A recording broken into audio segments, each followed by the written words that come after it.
प्रिय छात्रों, एनसीईआरटी गणित कक्षा 9वीं में आपका स्वागत है। आज हम सॉल्व करने वाले हैं प्रश्नावली 1.1 का क्वेश्चन नंबर 3। इसके पहले वाले वीडियो में हम क्वेश्चन नंबर 1 से 2 तक कर चुके हैं। इसमें 2 क्वेश्चन हम सॉल्व करेंगे, क्वेश्चन नंबर 3 और क्वेश्चन नंबर 4। तो क्वेश्चन नंबर 3 पहले देख लीजिए। क्या कहा गया है? 3/5 और 4/5 के बीच 5 परिमेय संख्याएं ज्ञात कीजिए। ठीक है दोस्तों, तो कैसे सॉल्व करना है? तो इसे हमें सॉल्व करना है कैसे? तो हमने कहा था इस संख्या को ले लो। जिन छात्रों ने इसके पहली वाली वीडियो ना देखा हो जाके देख सकते हैं, प्लेलिस्ट में पड़ी हुई है। तो हमने पहली संख्या लिख लिया। अब इसकी दूसरी संख्या लिख लेते हैं। दूसरी संख्या क्या है? 4/5 है। तो हमने कहा था यहाँ पर कितनी संख्या है? 5। कितना है? 5। तो 5 में एक हमें क्या कर देना है? जोड़ देना है। ठीक है, उस 5 में एक जोड़ देना है और एक जोड़ देंगे, कितना हो जाएगा? 6।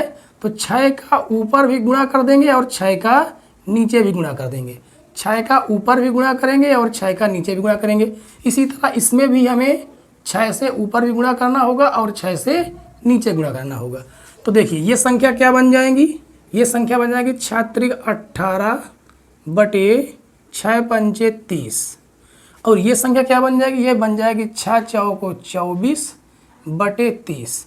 अब कितनी संख्या कहा? 5 संख्या। तो इसके आगे आने वाली वो संख्या कौन सी होगी? क्योंकि इन संख्याओं के बीच का बोला है, तो 18/30 के आगे कौन सी आ जाएगी? 19/30, 20/30, 21/30, 22/30, 23/30। देखिए, और इसके पहले की संख्या में चाहिए। तो इन दोनों के बीच की संख्याएं कौन हो गई? 19/30, 20/30, 21/30, 22/30 और 23/30। तो इन दोनों संख्याओं के बीच ये क्या हो गई? परिमेय संख्या है। वैसे तो किसी भी दो संख्याओं के बीच अनंत परिमेय संख्या होती है। ठीक है दोस्तों, तो अब देखिए लिखेंगे अभीष्ट संख्याएं। अभीष्ट संख्याएं मतलब हमारा जो आंसर, जो संख्याएं आई वो कौन कौन सी हैं? 19/30, 20/30, 21/30, 22/30 और 23/30। 23/30 यही हमारा क्या हो जाएगा? फाइनल आंसर हो जाएगा। ठीक है दोस्तों, अब क्वेश्चन नंबर 4 सॉल्व करेंगे। क्वेश्चन नंबर 4 क्या लिखा हुआ है? नीचे दिए गए कथन सत्य हैं या असत्य, कारण के साथ अपने उत्तर दीजिए। पहला देखिए, प्रत्येक प्राकृत संख्या एक पूर्ण संख्या होती है। क्वेश्चन 2 है, प्रत्येक पूर्णांक एक पूर्ण संख्या होती है। प्रत्येक परिमेय संख्या एक पूर्ण संख्या होती है। सबसे पहले आप ये जानिए कि पूर्ण संख्या कौन होती है? पूर्ण संख्या ये हम बगल में लिखे दे रहे हैं, बाद में रफ कर देंगे।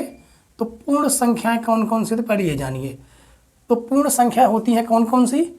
जिसमें 0 भी समाहित होती है, 1, 2, 3 डैश ऐसी संख्याएं आती जाती हैं, वो पूर्ण संख्या होती हैं। अब देखिए पूर्णांक। पूर्णांक संख्याएं कौन होती हैं? पूर्णांक संख्या होती हैं जिसमें माइनस भी रहे, -4, -3, -2, -1, 0, फिर 1, 2, 3 ऐसे करती हुई चली जाए। ठीक है, अब बात आ जाती है परिमेय संख्या। तो परिमेय संख्या आपको हम बता चुके हैं परिमेय संख्याएं क्या होती हैं। तो परिमेय संख्याएं कौन सी होती हैं? परिमेय संख्या होती जैसे जिस संख्या को हम p/q या बिल्कुल साधारण भिन्न के रूप में हो, जैसे 1/2, 4/3 या दशमलव में हो 2.46, ऐसी संख्या क्या होती हैं? परिमेय संख्या होती हैं। ठीक है दोस्तों, अब इसको हम रफ कर देते हैं, अब इसको समझिए।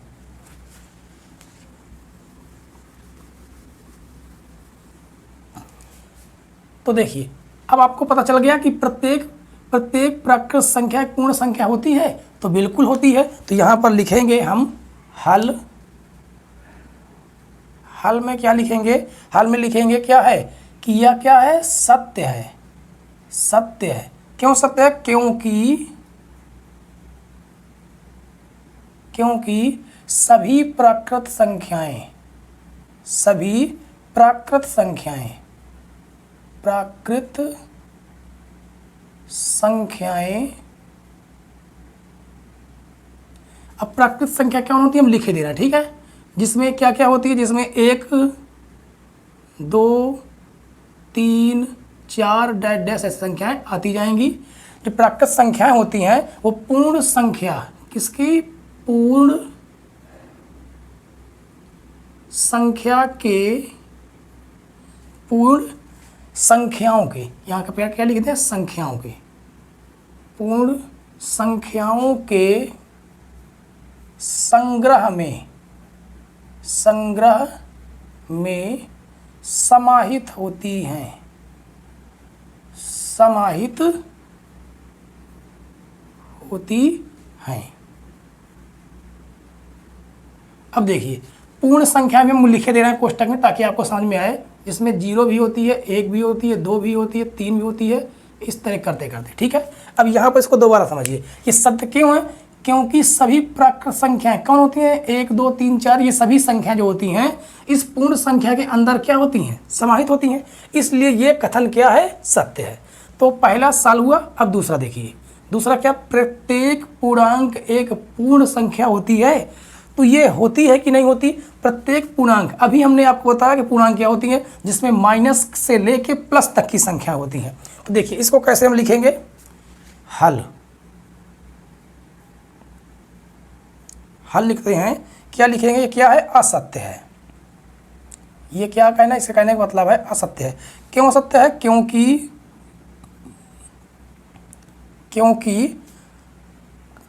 क्या है, पूर्ण संख्याओं के संग्रह में, पूर्ण संख्याओं के संग्रह में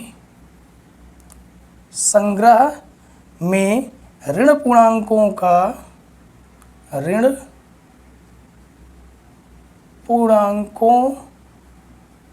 का समावेश नहीं होता, ऋण पूर्णांकों का समावेश नहीं होता है, अब एग्जाम्पल देख लीजिए कि कैसे एग्जाम्पल होते हैं। देखिए एग्जाम्पल ये है कि पूर्णांक में कौन कौन होते हैं, पूर्णांक में -4, -3, -2, -1, 0 भी आ जाएगा, 1 भी आ जाएगा, 2 भी आ जाएगा, 3 भी आ जाएगा। तो ये संख्याएं, ये सभी संख्याएं क्या होती हैं, पूर्णांक होती हैं।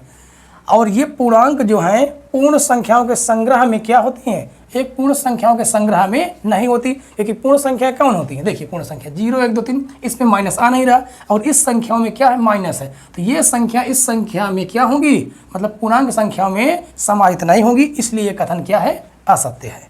ठीक है। अब ये वाला देखिए, प्रत्येक परिमेय संख्या एक पूर्ण संख्या होती है, प्रत्येक परिमेय संख्या एक पूर्ण संख्या होती है। तो अभी हमने आपको बताया कि परिमेय कौन होती है और पूर्ण। देखिए परिमेय संख्या P/Q के रूप में लिखा जा सके, ठीक है। तो देखिए ये कथन भी क्या है, असत्य है। ये कथन भी क्या है, इसको लिख देंगे हल, असत्य है। असत्य क्यों असत्य है, क्योंकि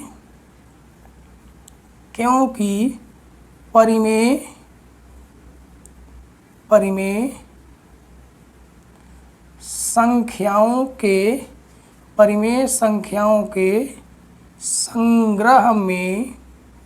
संग्रह में क्या है, सभी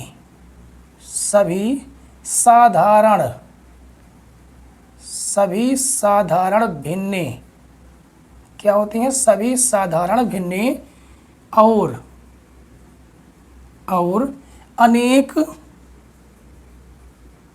अनेक दशमलव